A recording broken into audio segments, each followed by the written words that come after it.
પ્રકરણ 5 જય જય ગરવી ગુજરાત। સૌ પ્રથમ વિકલ્પો આપેલા છે। શેના પ્રતીક સમો કેસરી રંગનો ધ્વજ પ્રકાશશે? પ્રેમ અને શૌર્ય। દક્ષિણ દિશામાં ગુજરાતની રક્ષા કોણ કરે છે? કુંતેશ્વર મહાદેવ। પૂર્વજો વિજય મળે તેવા આશીષ ક્યાંથી વરસાવી રહ્યા છે? ઉન્નત શિખરો પરથી। ચાલો એના પછી ખાલી જગ્યાઓ આપેલી છે। જય જય ગરવી ગુજરાત, દીપે અરુણું પ્રભાત।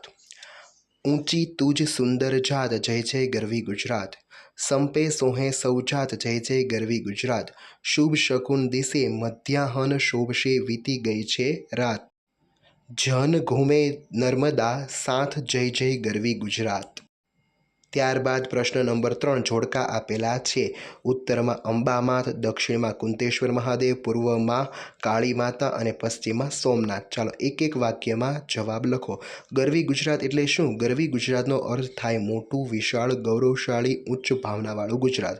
કવિ ગુજરાતને તેના બધા સંતાનોને કઈ રીત શીખવવાનું કહે છે? કવિ ગુજરાતને તેના બધા સંતાનોને પ્રેમ ભક્તિની રીત શીખવવાનું કહે છે। ત્રીજો પ્રશ્ન, પશ્ચિમ દિશામાં ગુજરાતની સહાય કરવામાં કોણ સાક્ષાત છે? પશ્ચિમ દિશામાં ગુજરાતની સહાય કરવામાં સોમનાથ અને દ્વારકેશ દેવ સાક્ષાત છે।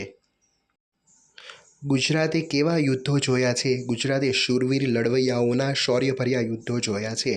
આ કાવ્યમાં કોના સુવર્ણયુગનું વર્ણન છે? આ કાવ્યમાં અણહિલવાડ અને સિદ્ધરાજ જયસિંહના સુવર્ણ યુગનું વર્ણન છે। ચાલો એના પછી 2-3 વાક્યોમાં પ્રશ્ન જવાબ લખો। કવિતા મુજબ ગુજરાતની કઈ દિશામાં શું આવેલું છે તે લખો। કવિતા મુજબ ગુજરાતની ઉત્તર દિશામાં અંબા માતાનું મંદિર, પૂર્વ દિશામાં કાળી માતાનું મંદિર, દક્ષિણ દિશામાં કુંતેશ્વર મહાદેવનું મંદિર અને પશ્ચિમ દિશામાં સોમનાથ તથા દ્વારકેશનું મંદિર આવેલું છે। બીજો પ્રશ્ન, કવિએ પ્રેમ ભક્તિની રીત શીખવવાનું કેમ કહ્યું હશે? પ્રેમ અને ભક્તિ એ ગુજરાતની ગૌરવ ગાથાના પાયાના તત્વો છે। એના થકી જ ગુજરાત ગૌરવતું છે। આપણે એ ગૌરવને જાળવવા માટે પરસ્પર પ્રેમ અને ભક્તિથી આગળ વધવું જોઈએ, એ ભલી રીત શીખવી જોઈએ। ત્રીજો પ્રશ્ન, ગુજરાતને ગરવી કેમ કહી હશે? ગુજરાતમાં વિશાળ દરિયા કિનારો, મોટી નદીઓ, પ્રસિદ્ધ યાત્રાધામો, સમુદ્ર, બંદરો, સંસ્કૃતિને ઘડનાર અનેક સંતો, લેખકો અને કવિઓ, સ્વાતંત્ર્ય સેનાનીઓ, સમાજસેવકો, સાહસિક વેપારીઓ, સમુદ્ર ખેતીવાડી વગેરે બાબતો હોવાથી કવિએ ગુજરાતને ગરવી ગુજરાત કહ્યું છે। પ્રશ્ન નંબર 6 તમારે તમારી નોંધપોથી એટલે કે તમારી રફ બુકમાં લખવાના રહેશે। પ્રશ્ન નંબર 7માં વિકલ્પો આપેલા છે। કવિ સંતાનોને પ્રેમ ભક્તિની રીત શીખવવાનું કહે છે કારણ કે સાચી જીવનશૈલી મળે।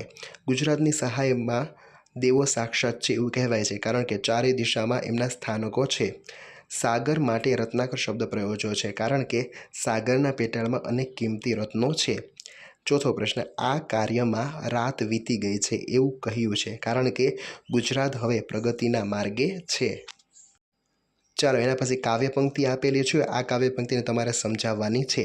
હે માં ગુર્જરી, અત્યારે છે તેનાથી પણ વધુ સારી કીર્તિ નજીકના ભવિષ્યમાં પ્રાપ્ત થશે। ખરાબ સમય વીતી ગયો છે, સારો સમય આવનારા કલ્યાણકારી સુખ સંકેતો પ્રાપ્ત થઈ રહ્યા છે। ચાલો એના પછી 9મો પ્રશ્ન છે। પ્રાસવાળા શબ્દો તમારે લખવાના। રાત તો પ્રભાત, અંકિત તો રીત, ભત તો સાક્ષાત, અંબામાત તો કાળીમાત, મહાદેવ તો દેવ, સાગર તો જયકર। ચાલો એના પછી શબ્દોનું શિષ્ટરૂપ। પ્રભાત એટલે પ્રભાત, પૂર્વ એટલે પૂર્વ, જોઈ એટલે જોઈ, જૂથ એટલે યુદ્ધ અને દિશે એટલે દેખાય।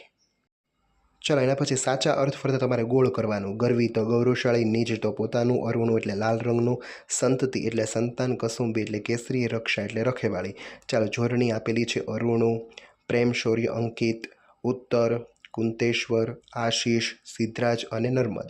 ચાલો સમાનાર્થી શબ્દો તમારે લખવાના। ગરવી તો મહાન અને ગૌરવશાળી, દીપે તો પ્રકાશી અને શોભે, ધ્વજ તો ધજા અને વાવટો, સંતતિ એટલે સંતાન અને બાળ બચ્ચા, સાક્ષાત તો હાજરા હજુર અને પ્રત્યક્ષ।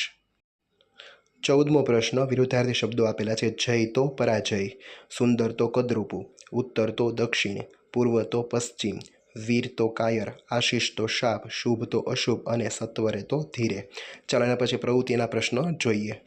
2 શબ્દોનો ઉપયોગ કરીને તમારે વાક્ય બનાવવાનું છે। પહેલું છે ફ્રીજ અને ચંપલ। અમે નવું ફ્રીજ લેવા ગયા ત્યારે બાજુની દુકાનમાંથી મારા ચંપલ પણ લેતા આવ્યા। ચા અને જીરાફ, હું ચા પીતા પીતા ડિસ્કવરી ચેનલ પર જીરાફ જોઈ રહ્યો હતો। ફોન અને કાગળ, હું ફોન પર મારી બહેનને કાગળનું લખાણ વાંચી સંભળાવતો હતો। ખિલ્લી અને પાતાળ, હું દિવાલ પર ખિલ્લી વગાડતો હતો ત્યારે ટીવીમાં પાતાળ રાજા બલિની વાર્તા આવતી હતી। કાચ અને પપ્પા. મારા પપ્પા દર રવિવારે બારીના કાચ સાફ કરવામાં મમ્મીને મદદ કરે છે. અહીં તમારું આ ચેપ્ટર પૂરું થાય છે. Thank you.